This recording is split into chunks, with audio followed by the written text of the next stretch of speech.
हरे कृष्ण। तो आज हम कर रहे हैं श्रीमद् भागवतम स्कंद 4 अध्याय 20 और श्लोक संख्या 31। तो इसको समझने का प्रयास करेंगे।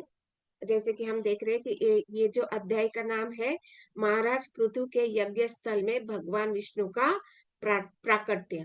और हम सब देख रहे हैं कि कैसे भगवान विष्णु उनसे प्रसन्न हो गए और वहां पे साक्षात दर्शन देने के लिए उपस्थित हुए। और बहुत सारी जो ज्ञान है भगवान अपने विषय में बोल रहे हैं महाराज पृथु को। और हम देख रहे हैं कि पृथु महाराज भी जो है वो भगवान के अंश है, तो वो भी भगवान के ही विषय में तत्वता ज्ञान रख रहे हैं। देखिए अभी मतलब एक स्वयं भगवान है और एक भगवान के अंश है, और इन दोनों में क्या चर्चा हो रही है? भगवान के विषय में, तत्वता ज्ञान के विषय में, दिव्य ज्ञान जिसको हम कहते हैं, जो शास्त्र में बताया गया और जिसको स्वयं भगवान भी बोल रहे हैं, इसकी चर्चा हो रही। दैट मीन्स हमें ये समझना है कि ये दिव्य ज्ञान कितना महत्वपूर्ण है हमारे जीवन में। इसको कितनी दृढ़ता से हमें समझना चाहिए, कितना श्रद्धा पूर्वक इसको हमें प्राप्त करना चाहिए। यही हमारा जीवन का उद्देश्य होना चाहिए कि जो ज्ञान भगवान स्वयं बोल रहे हैं और जो ज्ञान भगवान के अंश अवतार स्वयं सुन रहे हैं, दैट मीन्स ये बहुत महत्वपूर्ण बातें हैं और जिसकी चर्चा हम इन सारे श्लोकों में सुन चुके हैं। तो ये बहुत महत्वपूर्ण बात है। और यहाँ पे हमने देखा कि कैसे भगवान जो है अनेक अनेक बातें बताए। और अभी जो पृथु महाराज है उनकी भगवान की तरफ जो प्रार्थना है या भगवान की तरफ उनका जो भाव है उसको व्यक्त कर रहे हैं। और उन भावों को व्यक्त करने में ये पृथु महाराज का अंतिम श्लोक है। तो इसमें वो बोल रहे हैं कि हे भगवान, आपकी माया के कारण इस भौतिक जगत के सभी प्राणी अपनी वास्तविक स्वाभाविक स्थिति भूल गए हैं। तो कितनी महत्वपूर्ण बात बोल रहे हैं। देखिए कि जो इस भौतिक जगत के सभी प्राणी जो है वो क्या है, इस जगत में जैसे ही आ गए हैं। तो ये कौन सा जगत है? भौतिक जगत।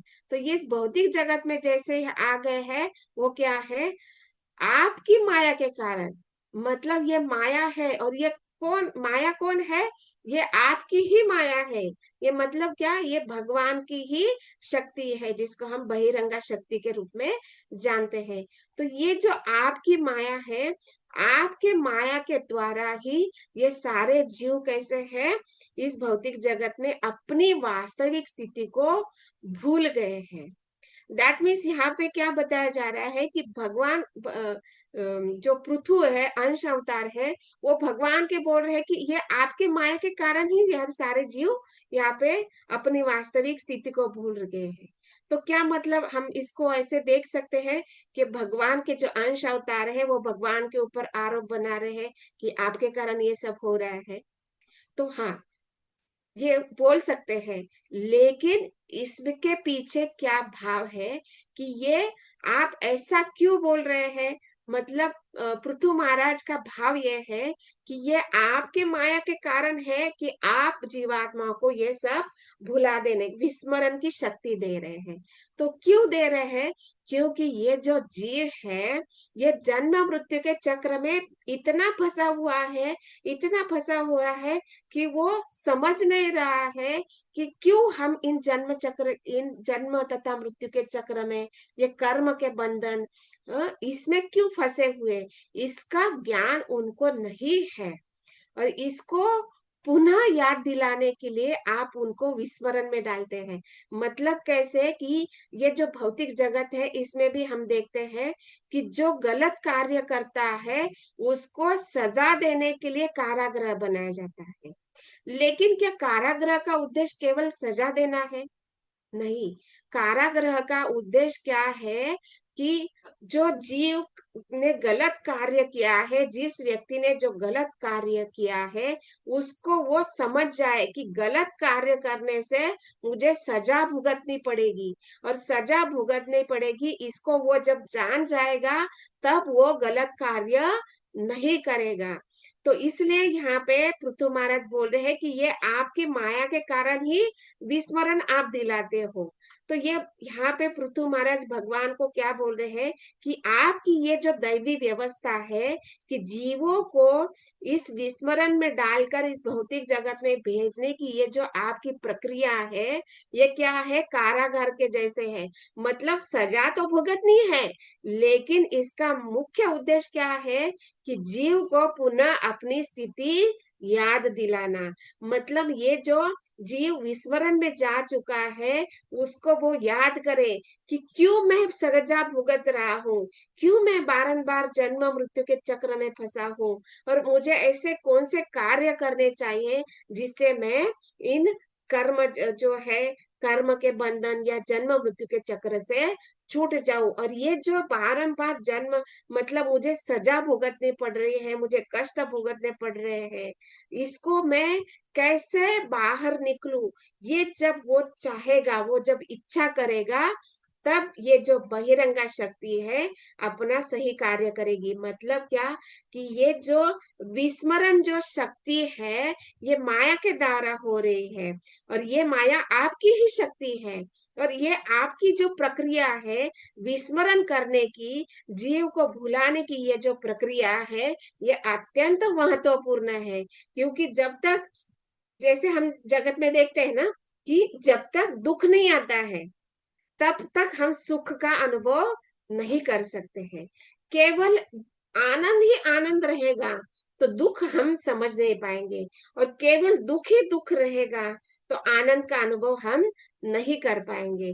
तो मतलब जैसे सुख भोगने के लिए दुख की भी आवश्यकता है, और दुख का अनुभव करने के लिए सुख की भी आवश्यकता होती है, ऐसे ही भगवान को जानने के लिए ये भौतिक जगत की भी आवश्यकता है। और भगवान ये जो जीव विस्मरण में डाले हुए हैं उनको पुनः स्मरण करने के लिए ये भौतिक जगत की सृष्टि करते हैं। जैसे कि हम देखते हैं ना कि भगवान नहीं चाहते हैं कि जीव मुझसे दूर रहे, इस और भगवान चाहते हैं कि ये जो जीव कर्म बंधन में फंसा हुआ है वो वापस मुझे प्राप्त हो जाए, वो पुनः भगवत धाम में मेरे संग में आ जाए। इसलिए भगवान को इन सारे भौतिक जगत की सृष्टि करनी पड़ती है। और ये यहाँ पे बोल रहे हैं पृथु महाराज कि ये आपकी ही बहिरंगा शक्ति है जो जीवों को ढक देती है। जैसे हम लोगों ने देखा दूसरे स्कंद के अध्याय में, कि जैसे भगवान ने ब्रह्मा जी को स्वर्ग का दर्शन कराया, भगवत धाम का दर्शन कराया, और कहा कि आप अभी विसर्ग करो। आप इस पुनः भौतिक सृष्टि का आपको क्रिएशन, मतलब इसका पुनः निर्माण करना है। तब हम देखते हैं कि सबसे पहले जब भगवान ब्रह्मा जी को ये सृष्टि करनी है तो सबसे पहले वो जीवों के लिए 5 आवरणों की सृष्टि करते हैं, जिसको कहा गया है तामिश्र, अंध तामिश्र, तमसः, मोह तथा महामोह। मतलब इसको और एक दूसरे शब्दों में क्या कहा गया है, अविद्या, अस्मिता, राग, द्वेष तथा अभिनिवेश। इन 5 आवरणों को वो निर्माण करते हैं। और ये जो 5 आवरण है इसको ब्रह्मा जी किसकी सहायता से करते हैं, माया देवी की सहायता से। तो जैसे ही जीव इस भौतिक जगत में आता है तो माया देवी इन 5 आवरणों को जीवों के ऊपर डाल देते हैं। तो ये क्यों करती है माया देवी, तो ये बताया जाता है कि अगर जीव को इस भौतिक जगत में रहना है और उसको इस भौतिक जगत का भोग करने की इच्छा है, तो वो अगर अपनी स्वाभाविक स्थिति में रहेगा, और जीव की स्वाभाविक स्थिति क्या है, भगवान स्वामी है, हम उनके दास है, हम शरीर नहीं है, हम आत्मा है, यह जानना जीव की स्वाभाविक स्थिति है। और इस भाव से अगर वो इस भौतिक जगत में आएगा तो वो भोग नहीं कर पाएगा। और इस कुछ जीवों में भोग करने की जो इच्छा है, अगर वो स्वाभाविक स्थिति में रहेगा तो वो भोग नहीं कर पाएगा। और इसलिए ये माया देवी कार्य करती है कि इन 5 आवरणों को वो जीवों को ऊपर डाल देती है। और ये सब कुछ करने के लिए कौन प्रेरणा देता है, भगवान स्वयं ही प्रेरणा देते हैं। कि ये जो जीव भूल चुके हैं उनको पुनः स्मरण कराना है। और इसलिए यहाँ पे बोल रहे हैं पृथु महाराज की, हे भगवान, आपके माया के कारण इस भौतिक जगत के सभी प्राणी वास्तविक स्वाभाविक स्थिति भूल गए हैं और वे अज्ञानवश समाज, मित्रता तथा प्रेम के रूप में भौतिक सुख की कामना करते हैं। और यहाँ पे जीव क्या कर रहा है? सुख की कामना कर रहे हैं। और कौन से सुख की कामना कर रहे हैं? भौतिक सुख की। अब हम सब जानते हैं कि भौतिक सुख कैसा होता है? क्षणिक होता है, थोड़े समय के लिए होता है, और वो कभी भी शाश्वत नहीं होता है। शाश्वत सुख कब है? जब हम भगवान को समझ पाएंगे, जब हम भगवान के विषय में जो ज्ञान है, तत्व ज्ञान है, दिव्य ज्ञान है, उसको जान पाएंगे और उस ज्ञान के आधार पर जानेंगे कि भगवान ही स्वामी है, हम सेवक है। और हमारी ये जो पहचान है कि हम शरीर है, मैं भारतीय हूँ, मैं स्त्री हूँ, मैं भक्त हूँ, मैं अभक्त हूँ, या जो कुछ भी हम अपने शरीर के साथ ये जो पहचान बनाए रखते हैं, इसके कारण हम भौतिक जगत में फंसते जाते हैं। लेकिन इससे कैसे मुक्ति हो, इससे कैसे बाहर निकलना है, ये ज्ञान से हमें समझ में आता है।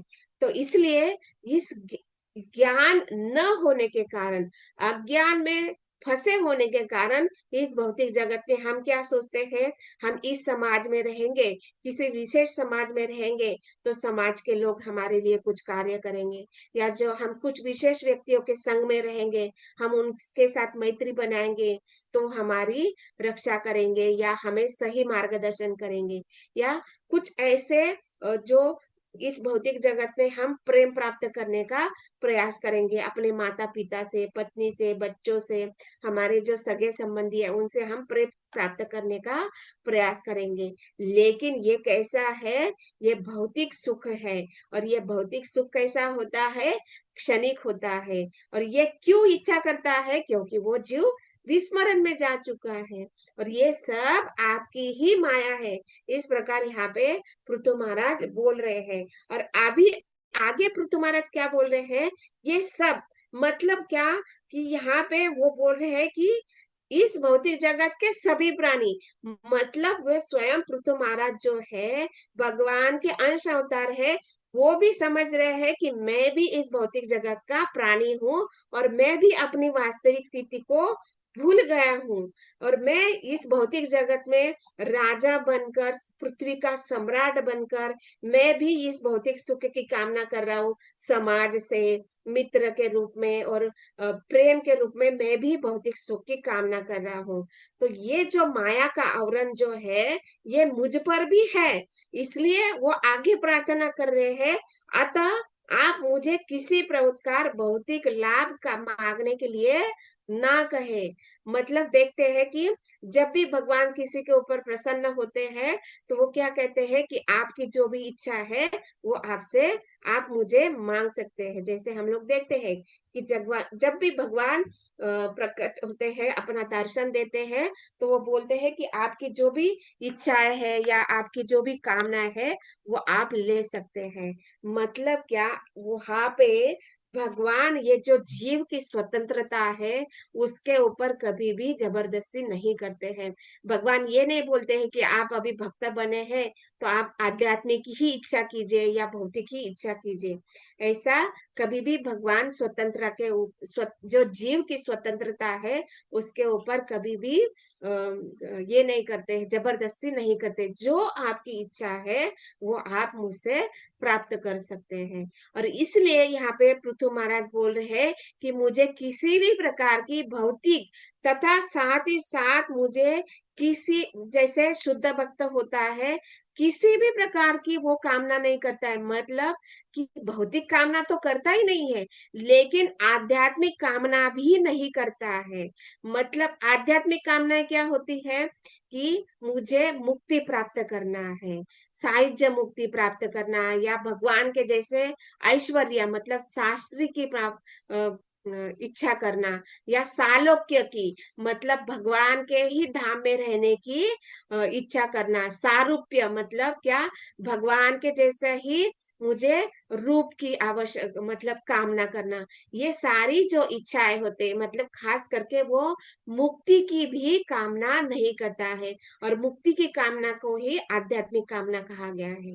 तो ये जो शुद्ध भक्त होता है वो ना तो भौतिक कामना करता है और ना ही आध्यात्मिक कामना, किसी भी प्रकार की वो कामना नहीं करता है। मतलब क्या, किसी भी प्रकार की इच्छा मतलब किसी भी प्रकार का लाभ मुझे नहीं चाहिए, इस प्रकार से पृथु महाराज है भगवान से बात कर रहे हैं। लेकिन आप मुझे क्या कीजिए, कैसा वरदान वो मांग रहे हैं कि जैसे एक पिता पुत्र का पालन पोषण करता है, उसकी सुरक्षा करता है और उसके ऊपर वो निष्काम प्रेम करता है, किसी भी इच्छा के बिना जो प्रेम करता है, उस प्रकार से आप मेरे ऊपर आशीर्वाद या आपका वरद हस्ता मुझ पर रहे, इस प्रकार की वो कामना कर रहे हैं। और श्रील प्रभुपाद हम देख रहे हैं कि श्रील प्रभुपाद जो है तात्पर्य में बहुत सुंदर बातें बोल रहे हैं कि कैसे एक पिता जो होता है अपने पुत्र के ऊपर कितना प्रेम पूर्वक, कितना उसकी जो आवश्यकता है, उसकी शारीरिक आवश्यकता है, उसकी मानसिक स्थिति, उसकी संस्कार के लिए क्या करना चाहिए, क्या सही है, क्या गलत है, और पिता का एक पुत्र के प्रति क्या कर्तव्य है, ये सब कुछ प्रभुपाद जी ने अपने तात्पर्य में बहुत सुंदर तरीके से दिया है। तो यहाँ पे पृथु महाराज बोल रहे हैं कि इस भौतिक जगत में एक पिता भी अपने पुत्र के ऊपर किसी भी भाव मतलब किसी भी कामना के वो प्रेम करता है, वैसे ही आप मुझसे प्रेम कीजिए, ये वरदान पृथु महाराज मांग रहे हैं। मतलब देखिए शुद्ध भक्त कितना बड़ी बात बोल रहे हैं कि मुझे आपसे प्रेम चाहिए, और वो कैसा प्रेम होना चाहिए, वो शाश्वत होना चाहिए, उसमें किसी भी प्रकार का आदान प्रदान मतलब किसी भी प्रकार की कामना या इच्छा नहीं होती है। और यहाँ पे ये जो आदा प्रेम के बीच में आपके और भक्त के बीच में कैसा आदान प्रदान होता है, जैसे हम देखते हैं 5 प्रकार के आदान प्रदान होते हैं एक भक्त तथा भगवान के बीच में। 5 प्रकार के आदान प्रदान है, याद है हम लोगों को किसी को? शैला से श्याम, यस यही माता ना जी। माता जी जो रस होते हैं, शांत रस, दास्य हाँ रस, सात्य रस, वात्सल्य रस और माधुर्य रस। हाँ बिल्कुल। तो ये जो 5 प्रकार के जो रस है, इसमें कैसा होता है, केवल प्रेम का आदान प्रदान होता है। इसमें दोनों भी जो पक्ष वाले हैं उसमें कोई भी स्वार्थ नहीं होता है, मतलब निस्वार्थ जो प्रेम है, उस प्रकार का प्रेम यहाँ पे पृथु महाराज चाहते हैं। और ये जो निस्वार्थ प्रेम जो है, एक पिता और पुत्र में देखा जाता है इस भौतिक जगत में। और यहाँ पे हम देख रहे हैं कि पृथु महाराज जो है कोई भी भौतिक कामना नहीं चाह रहे हैं, और वहां पे वो कैसी कामना कर रहे हैं, आध्यात्मिक कामना भी नहीं कर रहे हैं, ये विशेष विशेष प्रकार की कामना कर रहे हैं। कि मतलब देखिए, आध्यात्मिक कामना करना मतलब क्या, कि वैकुंठ लोक की प्राप्ति करना, राइट। मतलब ये जो भगवान के ये जो रूप में भगवान के जैसा रूप प्राप्त करना, भगवान के जैसे ऐश्वर्य प्राप्त करना, भगवान के लोक में रहना, ये वैकुंठ की कामना है। लेकिन यहाँ पे पृथु महाराज बोल रहे हैं कि मुझे विशेष प्रकार की कामना है, और वो कैसा है कि मुझे आपका प्रेम चाहिए। और जो भक्त भगवान से प्रेम करते हैं वो कौन सा लोक प्राप्त करते हैं, गोलोक वृंदावन। मतलब क्या, कि ये जो गोलोक वृंदावन है वैकुंठ से भी बढ़कर है। मतलब यहाँ पे हम देखते हैं कि वैकुंठ में भी शुद्ध भक्त होते हैं, लेकिन उनकी कुछ इच्छाएं होती है। मतलब हम बोलते हैं कि भक्ति कैसी होनी चाहिए, अहेतुकी, अप्रतिहता, राइट, अहेतुकी होनी चाहिए। लेकिन यहाँ पे जब मुक्ति की कामना की जाती है भक्ति करते हुए, तो ये वो क्या करता है, वैकुंठ लोक की प्राप्ति करता है। लेकिन जब वो प्रेम की कामना करता है, तो भक्ति कभी भी अहेतुकी नहीं हो सकती। कैसे, मतलब हम बोलते हैं कि बिना कोई इच्छा के भक्ति करना चाहिए, लेकिन भक्त की इच्छा होती है क्या इच्छा होती है कि प्रेम की इच्छा होती है, भगवान के साथ प्रेम की इच्छा होती है। इसलिए कहा जाता है कि जो जीव है ना, वो कभी भी इच्छा रहित नहीं हो सकता है। तो जीव दो प्रकार के हैं, एक तो बद्ध आत्मा है, एक तो मुक्त आत्मा है। तो मुक्त आत्मा होने दो या बद्ध आत्मा होने दो, वो कभी भी इच्छा से रहित नहीं हो सकता, लेकिन उसको अपनी इच्छा को बदलना होता है। और उस इच्छा को बदलने के लिए भगवान ने विधि दी गई है। भगवान ने विधि भी बताई, जैसे भगवत गीता में पूरी विधि बताई गई है, क्या कि गुरु शिष्य परंपरा से एक आपको प्रामाणिक गुरु को स्वीकार करना है, उनके आदेशों को पालन करना है, भक्तियों को प्राप्त करना है।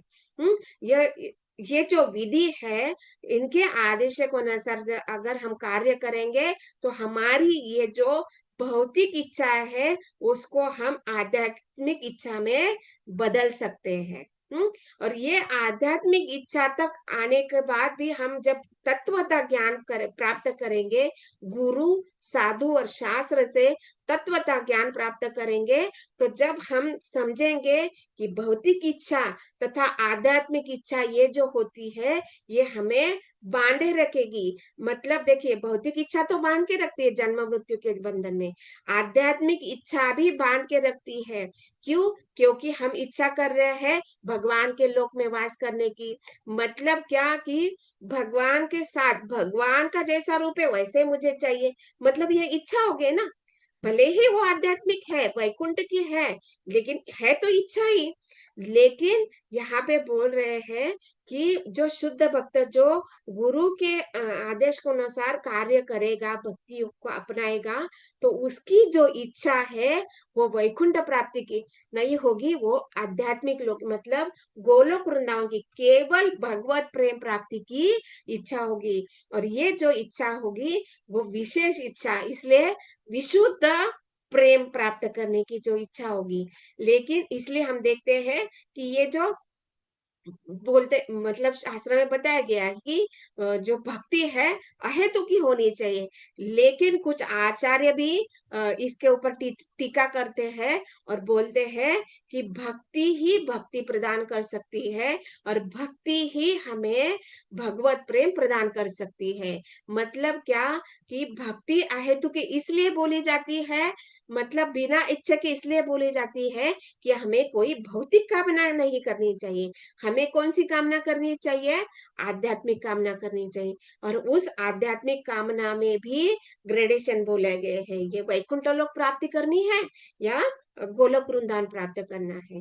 ये बोलने के लिए अहेतु के बोली गई है, लेकिन हेतु तो यही होनी चाहिए कि हमें भगवत प्रेम प्राप्त करना है। जैसे यहाँ पे पृथु महाराज बोल रहे हैं कि आपका पिता का जैसा प्रेम हमें प्राप्त चाहिए। मतलब पिता और पुत्र के बीच में अहेतु की भक्ति होती है, मतलब वहां पे ना तो पुत्र स्वार्थ की इच्छा रखता है, ना ही पिता किसी प्रकार का स्वार्थ रखता है। उस प्रकार का प्रेम आप मुझे प्रदान कीजिए। इस प्रकार से मेरे लिए जो हित है, ये हित जैसे पिता पुत्र के विषय में जानता है, ऐसे ही आप मेरे विषय में जो हित है उसको आप जान रहे हो, और उसको ही मुझे प्रदान कीजिए। इस प्रकार से पृथु महाराज यहाँ पे प्रार्थना कर रहे हैं। और हम सब देख रहे हैं कि श्रील प्रभुपाद ने इतना सुंदर तात्पर्य लिखा है कि ये जो भक्त होता है वो कैसे होता है। वो जीवात्मा मतलब शुद्ध भक्त, जो जिसको हम मुक्त आत्मा बोलते हैं, वो अपनी स्वाभाविक स्थिति को जानते रहता है। उसको पूरा भगवान के विषय में ज्ञान है, तत्वता ज्ञान है। और जो जानता है कि कैसे श्री चैतन्य महाप्रभु ने ये जो अष्टकम लिखा है, उसमें यह जो न धनम न जनम न सुंदरीम कविताम हुआ जगदीश कामे, मतलब मुझे न तो धन चाहिए, न जन चाहिए, न सुंदरी चाहिए। मतलब क्या कि किसी भी भौतिक प्रकार की इच्छा मुझे नहीं है। जगदीश काम है, केवल मुझे जगदीश की कामना है। मतलब ये जो भौतिक जगत के जो ईश है, जो आप स्वयं है, उनके ही मुझे कामना है। और कैसी कामना है? जन्म जन्मांतर, क्यों? क्योंकि भौतिक जगत में फंसे होने के कारण यह निश्चित है कि मेरा जन्म जन्म होते ही रहेगा, एक जन्म के बाद दूसरा जन्म, ऐसे करोड़ों करोड़ों जन्म होने वाले। तो भले ही मैं इस भौतिक जगत में फंसा रहा हूँ, भौतिक जगत में हूँ, लेकिन मेरी एक ही कामना है कि केवल आपके विषय में जो प्रेम है, आपका जो स्वाभाविक स्थिति है, कि आप स्वामी है और मैं दास हूँ, ये जो मैं शरीर नहीं, मैं आत्मा हूँ, इस प्रकार का ये जो ज्ञान है, इस प्रकार का जो सही स्थिति है, इसको मैं जन्म जन्मांतर तक जानता रहूं और केवल आपकी ही कामना करता रहूं कि आपके चरण कमलों में आपकी प्रसन्नता के लिए मैं कार्य करता रहूं। ये स्वाभाविक स्थिति वो भक्त जानते रहता है और इसलिए वो प्रार्थना करता है कि न धनम न जन्म न सुंदरीम, किसी भी प्रकार की मुझे भौतिक कामना नहीं है, लेकिन ये कामना निश्चित है कि आपके चरण कमलों को मैं कभी भी नहीं छोड़ू। आप चाहे मुझे कीट का जन्म क्यों दे दे, और वो कीट भी कौन सा, विष्ठा में रहने वाला जो कीट है, उसका भी अगर मुझे जन्म प्राप्त होता है, तब भी मैं आपको ना भूलू, ये कामना शुद्ध भक्त करता है। और इसलिए वो यहाँ पे श्रील प्रभुपाद तात्पर्य में लास्ट लाइन में बोल रहे हैं, निष्कर्ष यह निकला कि शुद्ध भक्तों को न तो भक्ति से किसी प्रकार के भौतिक लाभ की कामना करनी चाहिए, न सकाम कर्म या दार्शनिक चिंतन के द्वारा मोहग्रस्त होना चाहिए। उसे निरंतर भगवान की सेवा में लगे रहना चाहिए। यही जीवन की चरम सिद्धि है। मतलब क्या कि हमें कोई भी कामना नहीं करनी चाहिए, लेकिन हम लोगों ने तो देखा कि जीव बिना इच्छा के नहीं रह सकता है, बिना कामना से रह सकता है क्या? हम सबको अनुभव है, कोई ना कोई इच्छा रहती ही है। चाहे वो शारीरिक हो, मानसिक हो, किसी भी स्तर पर हो। लेकिन यहाँ पे बोल रहे हैं कि आपको केवल क्या है, निरंतर भगवान की सेवा में लग के रहना चाहिए। जब हम भगवान की सेवा में लगे रहेंगे तो हमारी ये जो भौतिक इच्छा है वो आध्यात्मिक इच्छा में प्रगट हो जाएगी। जैसे हम देखते हैं कि श्रीमद् भागवत में भी एक श्लोक आता है, कैसे, अकामो सर्व कामो वा मोक्ष काम उदारति ही भक्ति योगेन तीव्रेत यजेत परम पुरुषः। मतलब क्या कि जीव कभी भी इच्छा के रहित नहीं हो सकता है, कामना के बिना नहीं रह सकता है, लेकिन आपकी अकाम इच्छा, मतलब कोई भी भौतिक इच्छा नहीं है। अकाम मतलब भौतिक इच्छा, अकाम मोक्ष काम हुआ, हाँ? अकाम सर्व काम हुआ। अकाम है या सर्व काम, मतलब आपकी भौतिक इच्छा नहीं है, लेकिन अगर आपकी भौतिक इच्छा है तब भी, और मोक्ष काम मतलब आपकी मोक्ष काम की भी इच्छा है, मतलब ये जो 5 प्रकार की मुक्तियां है वो भी अगर नहीं चाहते, और 5 में से सायुज्य मुक्ति है, ये तो कभी भी वैष्णव नहीं चाहते हैं, तो जो बची हुई जो 4 इच्छा है वो मोक्ष की भी इच्छा है, तब भी आपको क्या करना है, भक्ति योगेन तीव्रेन, तब भी आपको भक्ति योग करनी है। और भक्ति योग करनी है, किसकी करनी है, परमा पुरुषम, मतलब जो भगवान पूर्व पुरुषोत्तम है, जो आदि भगवान है, उनकी ही पूजा करनी चाहिए। मतलब आप ना तो भौतिक इच्छा कर रहे हैं, तब भी आपको भगवान की भक्ति करनी चाहिए। आपकी सर्व काम है, मतलब भौतिक इच्छा भी कर रहे हैं, तब भी आपको परम पुरुष भगवान की भक्ति करनी चाहिए। आप मोक्ष काम की भी इच्छा कर रहे हैं, तब भी आपको भगवान की ही भक्ति करनी चाहिए। और वो भक्ति योग से वो इतने उदार है कि आप चाहे अकामी हो, सर्वकामी हो या मोक्ष कामी हो, आपकी जो इच्छा है उसको वो पूरे करने वाले हैं। इसलिए यहाँ पे प्रभुपाद तात्पर्य में बोल रहे हैं ना कि किसी भी प्रकार की भौतिक कामना हो या निष्काम कर्म या सकाम कर्म है, तब भी आपको भगवान की सेवा में लगे रहना चाहिए, और यही जीवन की चरम सिद्धि है। तो इसलिए कुछ भी आपकी भौतिक इच्छा हो, आध्यात्मिक इच्छा हो या भगवत प्रेम, जैसे पृथु महाराज की इच्छा है कि मुझे आप पिता पुत्र के जैसा प्रेम प्रदान कीजिए। ये इच्छा रहने पर भी भगवान की भक्ति में लगे रहना चाहिए, और यही जीवन की परम सिद्धि है। और यही बात यहाँ पे इस श्लोक के द्वारा श्रील प्रभुपाद हमें समझाना चाहते हैं। तो ग्रंथराज श्रीमद् भागवतम की जय, श्रील प्रभुपाद की जय। ओम तत्सत। हरे कृष्ण। ओम